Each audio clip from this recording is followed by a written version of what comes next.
मेरे हाथों में ये कुछ कागज के पन्ने हैं।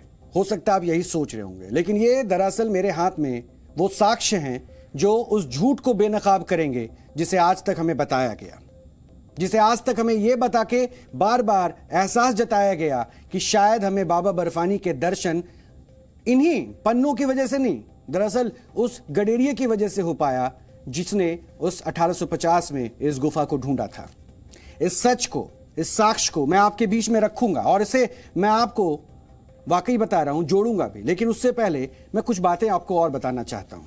हमने आज पूरा शोध किया और यह जानकारी इकट्ठा करने की कोशिश की कि सच्चाई क्या है। मशहूर लेखक मार्क ट्वेन ने एक बार कहा था कि जितनी देर में सच अपने जूते के फीते बांधता है तब तक झूठ आधी दुनिया का चक्कर लगा चुका होता है। यानी झूठ की गति इतनी तेज होती है कि सच हमेशा कहीं ना कहीं पीछे छूट जाता है, इतनी पीछे कि इस सच को फिर दुनिया झूठ मानने लगती है। और हमारे देश के इतिहास में ऐसा ना जाने कितनी बार हुआ है। आप खुद सोचिए, क्या जो इतिहास आप दशकों से पढ़ते आ रहे हैं वो पूरी तरह से सही है? क्या उसमें मिलावट नहीं की गई है? आज का डीएनए आपके लिए इतिहास की उस पाठशाला जैसा है जिसमें हम आपको सच से रूबरू करवाएंगे। और यह सच भगवान शिव के प्रमुख धार्मिक स्थलों में से एक अमरनाथ गुफा से जुड़ा है। हमारे देश के इतिहासकारों और एक खास वर्ग द्वारा इस बात को कई बार दोहराया गया कि अमरनाथ गुफा की खोज वर्ष 1850 में एक मुस्लिम गडरिये ने की थी जिसका नाम बूटा मलिक था। बूटा मलिक, इसके पीछे एक पूरी कहानी बताई जाती है और कहा जाता है कि बूटा मलिक नाम का यह व्यक्ति एक दिन अपनी भेड़ बकरियों को चरा रहा था और उसी दौरान उस व्यक्ति की मुलाकात एक साधु से हुई और इस साधु ने बूटा मलिक को कोयले से भरा एक बैग भेंट कर दिया। इसके बाद उसे वहां से चले जाने को भी कहा और इस व्यक्ति ने जब घर पहुंचकर इस बैग को खोला तो उसने देखा कि इस बैग में कोयले की जगह सोने के सिक्के थे। यह देखकर यह मुस्लिम गडरिया चौंक गया। उसे विश्वास नहीं हुआ कि एक साधु ने उसे कोयले से भरा बैग दिया, लेकिन उस बैग में कोयला सोने के सिक्कों में बदल चुका था, तब्दील हो चुका था। यानी वो बैग अब कोयलों से भरा नहीं, सोने के सिक्कों से भरा था। उसके लिए यह चमत्कार था, इसलिए वो साधु को उसकी गुफा में धन्यवाद देने पहुंचा।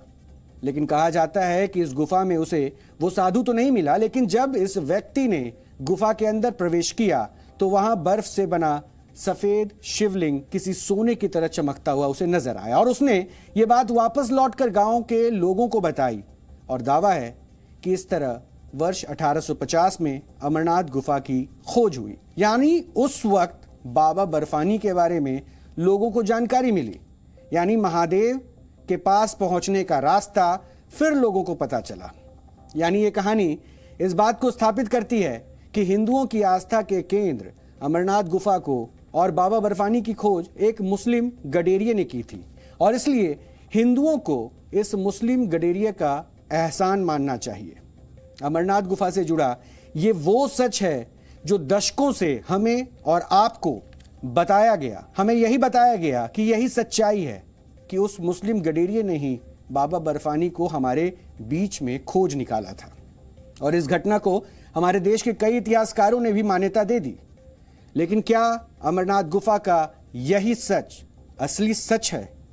क्या बूटा मलिक ने ही अमरनाथ गुफा की खोज की थी? आज हम इस कहानी की जड़ में आपको लेकर चलेंगे और आपको अमरनाथ गुफा का असली सच भी बताएंगे।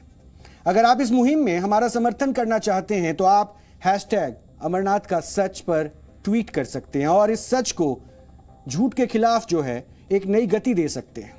सबसे पहले हम आपको अमरनाथ गुफा के बारे में कुछ कीमती जानकारी देना चाहते हैं ताकि आप अमरनाथ गुफा को और करीब से जान सकें, समझ सकें। अमरनाथ गुफा जम्मू कश्मीर के अनंतनाग जिले में स्थित है और समुद्र तल से इसकी ऊंचाई 5486 मीटर है। इस गुफा की लंबाई 19 मीटर है और चौड़ाई 16 मीटर है। इस गुफा का महत्व प्राकृतिक शिवलिंग के निर्माण से तो है ही, साथ ही मान्यता यह भी है कि यहां भगवान शिव ने देवी पार्वती को अमरत्व की कहानी सुनाई थी, यानी उन्हें अमर होने के लिए प्रवचन दिए थे, ज्ञान दिया था। और इसलिए ऐसी आस्था भी है कि भगवान शिव साक्षात इस गुफा में विराजमान रहते हैं।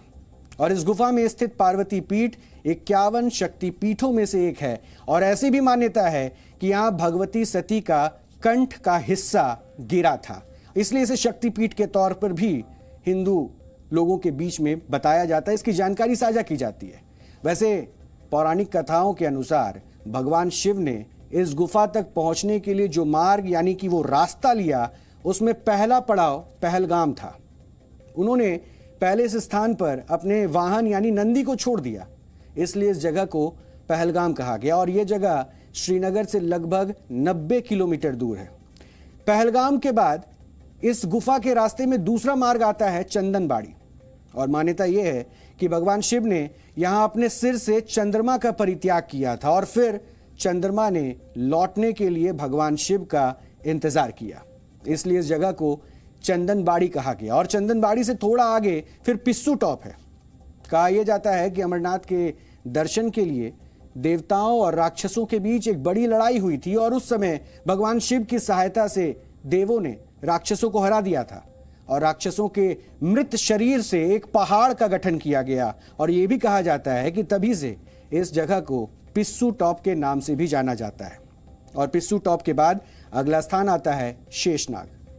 भगवान शिव ने अपनी गर्दन से सांप को निकालकर यहां पर रखा था और यहां नीले पानी की एक झील भी है जो साबित करती है कि यह शेषनाग का ही स्थान है। और शेषनाग के बाद महागुन माउंटेन या फिर महागुनस पर्वत या पंचतरणी जैसा स्थान है। और ऐसा माना भी जाता है, यानी ऐसी मान्यता भी है कि भगवान शिव ने यहाँ 5 पंचभटों का त्याग किया था, यानी पृथ्वी, जल, वायु, आकाश और अग्नि का त्याग किया था, इसलिए इस स्थान को पंचतरणी भी कहा जाता है। और इसके बाद आती है अमरनाथ गुफा, जहां बर्फ से शिवलिंग का निर्माण होता है।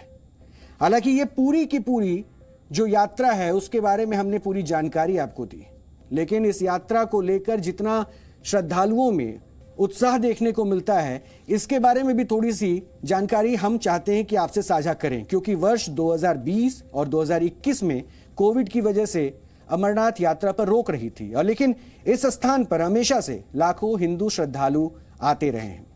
साल 2011 और 2012 में 6 लाख से ज्यादा श्रद्धालुओं ने अमरनाथ गुफा के दर्शन किए थे। हालांकि वर्ष 2018 में यह आंकड़ा 3 लाख से कुछ कम रहा, लेकिन इस साल श्रद्धालुओं की संख्या 8 लाख तक रहने का अनुमान भी जताया जा रहा है।